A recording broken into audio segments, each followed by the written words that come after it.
being an actress. Yes. The big actress. A big old star. I'm moving to LA to be a big star, Ma.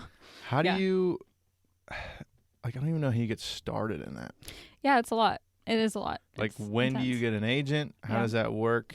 Mhm. Like, what, if somebody's in LA Yeah. and they just go, okay, I want to be an actor. Like, what's step one? Like, I have no clue how to do that. Step one, I would say, is get into class and get into like a legit class with teachers you respect who have been in things that you respect.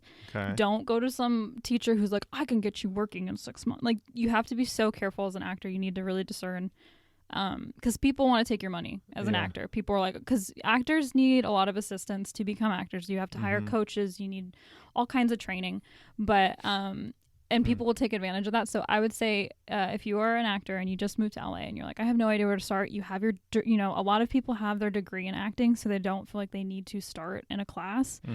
I would say that's not true. You need to be in class because that's where you meet other people and you start collaborating with people. That's where you meet teachers who can mentor you.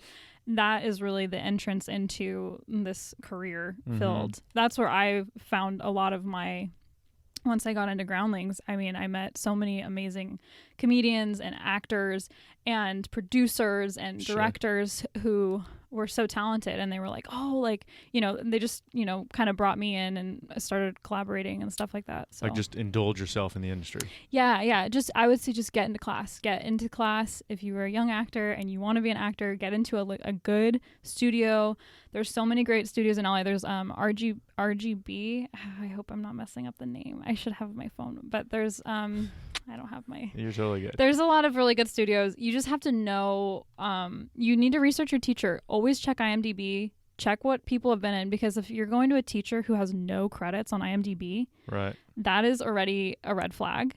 Or if it's all credits that they've created themselves, another red flag. Like, go to someone who's actually been in stuff, who has like some knowledge of the industry, who has stuff under their belt, who can actually teach you. Because I see a lot of people go to teachers who have no experience in acting or in the industry whatsoever, and they just decided to become teachers. And to me, that's like a witch doctor. I'm like, why are you going and giving them your money when they have no real life experience in the industry? So yeah. So that's, I would say, step one is get into class. So you get into class, you start surrounding yourself with individuals that are actually in the industry and have been a part of it. And then at what point, I feel like that bridge from I want to get started to landing anything. Yes. Whether it be like the tiniest little extra job, like anything. Yeah.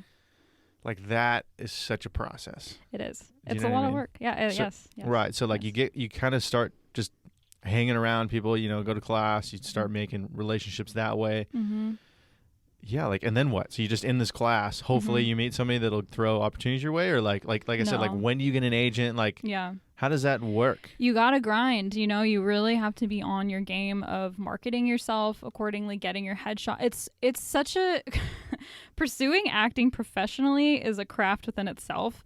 It's like you have to really get into your headshots, and there's not a ton of pressure at first when you're just starting out. Agents tend to have a lot more grace with you if you just have like some mediocre headshots that you had someone take of you.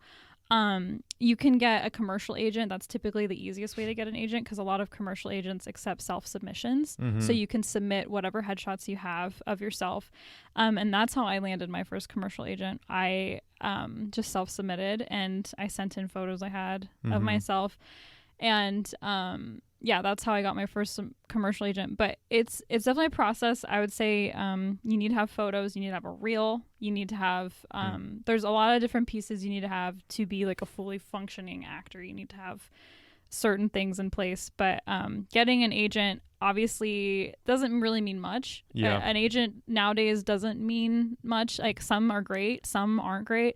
And really what it comes down to is producing your own work as an actor nowadays. Like, you need to be self tapes, even if you're not auditioning. Do self tapes regularly. Really? Have like a self tape setup where you can practice your art, be in class practicing your art, be around people who are doing it, and write your own stuff if you can. Write your own monologues for yourself. I just would say, like, I mean, that's just what it is now. People on social media are doing their own stuff. You have to really just know what you want for yourself, I guess, like, to start, really. Right. If you enjoyed this content, be sure to check out the Standing Still podcast, both here on YouTube and wherever else you listen to podcasts.